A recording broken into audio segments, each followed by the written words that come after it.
Why Media Group? The fastest growing media group in North America.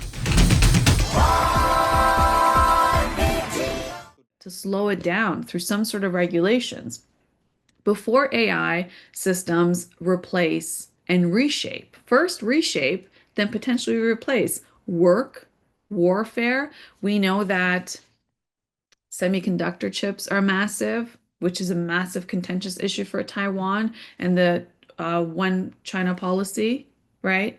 And what it means for data centers and what's happening with defense spending right now that's accelerating for many countries, and how AI is a big component of defense and warfare, what it means for information in terms of the information that exists online and personal information. And we just covered, like it was last week, that it was announced that 50% of the internet is written by AI now. What does that mean about truth? Or, about what's real, what's not. I mean, when it comes to those AI generated videos, you can't even tell anymore, or AI generated images. And then there's the question about human relationship with AI without sufficient safeguards. We know that some people taking advice from these AI chatbots, and whether it was medical advice or it was personal advice, a lot of people are now turning to AI for psychological help, right? Because, hey, AI is available to you 24 hours a day. You may not be able to call a friend at 3 a.m. or go see your therapist at 3 a.m., but you can talk to AI at 3 a.m. And then you're having this deep conversation that takes you down a rabbit hole if you're not in a place of mental stability. I mean, there's a lot of great things, but what this Pope talks about, there's a lot of great things with AI, but this Pope is talking about sufficient safeguards for humanity when it comes to work, when it comes to warfare, when it comes to information, access to information. What are you reading? Is it true? How are we fact checking things? Especially if AI is rewriting the internet. And at some point, if we rely, like if you look at Google now, it's no longer the old way of a search engine where you actually, look up, whatever topic it is, and then you go to the websites. Now, if you see, Google puts you in a chat bot with a chat with a Google AI, and then it feeds you the information without you having to go into different websites and read what's there. It accumulates information and puts it there, and now you no longer have to go to those websites. You can just see it, it's on the very top, and then you could start having a conversation with a Google AI. That's a new way of the search engine. And now, what's to say that, let's just say I use it and I read whatever Google's telling me, I don't question further. Where do I go to duplicate my research? Like, where do I go to get backup for what I'm reading? Right? I'd have to then go into the different sites and be able to cross-reference, is what the Google AI telling me true about history, about health, about sciences? Is it true? I don't know, right? And that's this relationship that the Pope is talking about. And so he warns in this document saying that, autonomous weapons and AI assisted military systems are increasingly moving beyond human reach to govern. And then he criticized autonomous lethal systems. And we know he's not against wars. He's against wars. He's against what he sees in these ongoing wars, forever wars that destroy civilizations, destroy historic sites, loss of life, like this conflict with this war that's now a conflict with Iran and United States and Israel and Lebanon. There's thousands of lives lost. Last time I checked, it was like about 5,000 people lost their lives, and we're talking about tens of thousands have been injured.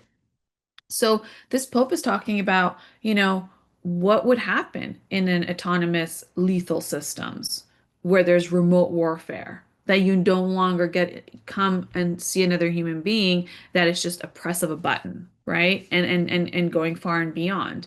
What happens when when it comes to defense spending, and there's now targeted through algorithm targeting, and then it's just another push of a button to kill, right? And what happens when this becomes so normal because you're so far removed from the destruction that's caused, that you're causing through some of these advanced defense systems with AI. And then Pope Leo also talks about what is a just war, right? That now the theory may no longer apply properly in the era of this AI-enabled warfare and automated violence. Can you imagine? Automated violence. So the Pope is essentially calling for a robust international legal framework, saying it's not just alone for one country to come up with the legal framework because this AI race of superintelligence is happening globally, right? This isn't just one or two countries doing it and everyone else is just kind of sitting aside. This is a massive push from OpenAI, Anthropic, all the other AI companies, XAI, and then you have data centers being built to be able to power these AI systems, which we see that it's going to take increasingly more energy from energy grids. In some of the cities where data centers have gone up, it takes about 6% of the energy in those cities. So he's calling on the international community of the countries to regulate AI. I mean, we have the United Nations, we have NATO, we have all of these different organizations. We have the G7, we have the G20. He's saying, where is um, the governing body for AI? We have the International Criminal Court. So which has a lot of actually warrants out that hasn't been able to do much about when it comes to some of these things, like the warrant out for Prime Minister of Israel, but he travels to the United States, no, without any issues. But that's besides the point. The point I'm making is, what's happening with AI regulations? Is it just about pouring more money into it and the market's responding? And the average person doesn't have stocks. So when we see the markets doing so well, it's not a reflection of the day-to-day common person who's struggling to get by. And this is what this Pope is describing, saying that there needs to be independent oversight, not politicians who are heavily funded by these technology companies. I mean, when you look at America, for example, and you saw the inauguration of President Trump, you had Microsoft there, you had Google there, you had Meta, parent company of Facebook, Instagram, and WhatsApp. You had all the major OpenAI and all the major companies there.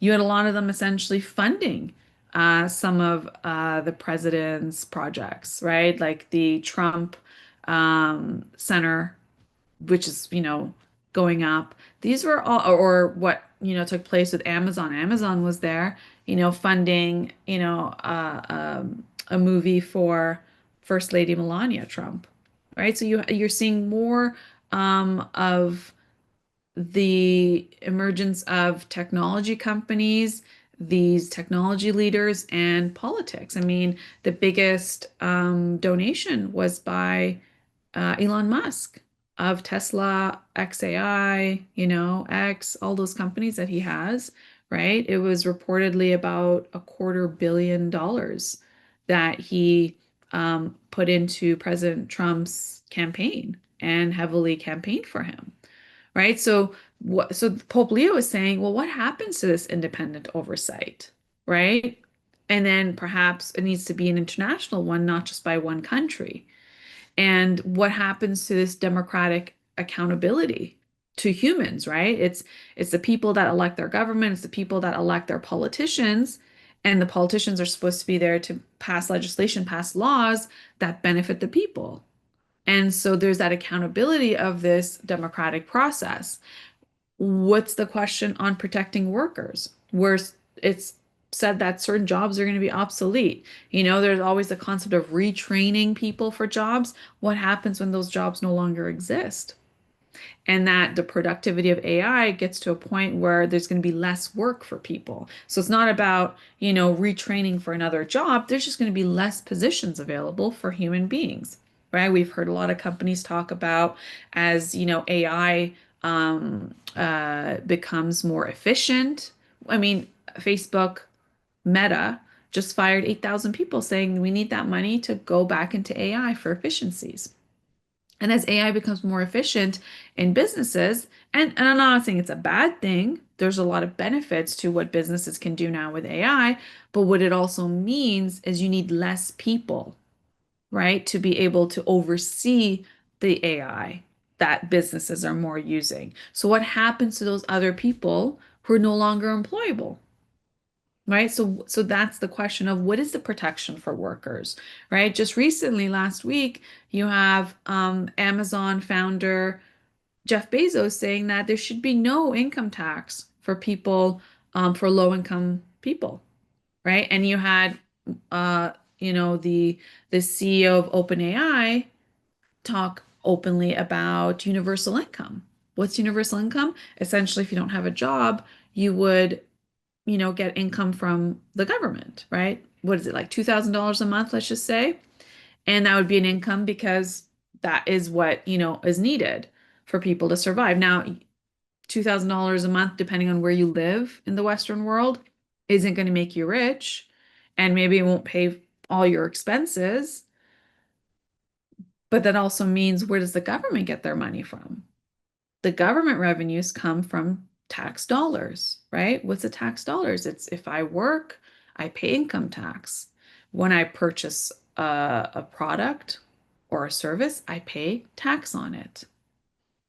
And that is what government essentially, when they do their fiscal budget and what they're going to spend on, or when we're in election time period and they say, we're going to dedicate X amount of billions or millions, hundreds of millions on this program versus that. And then we, as the voters, listen to those campaign promises, and then we vote for the ones that we think make the most sense about what they're going to do with our tax dollars because the politicians are investors of the tax dollars. So, what happens in a situation where I am no longer employed and therefore I cannot pay taxes to the government? And now we're talking about the government paying me a universal income on a monthly basis. Where do they get that money from? Do they tax these AI companies? And who's working at these AI companies?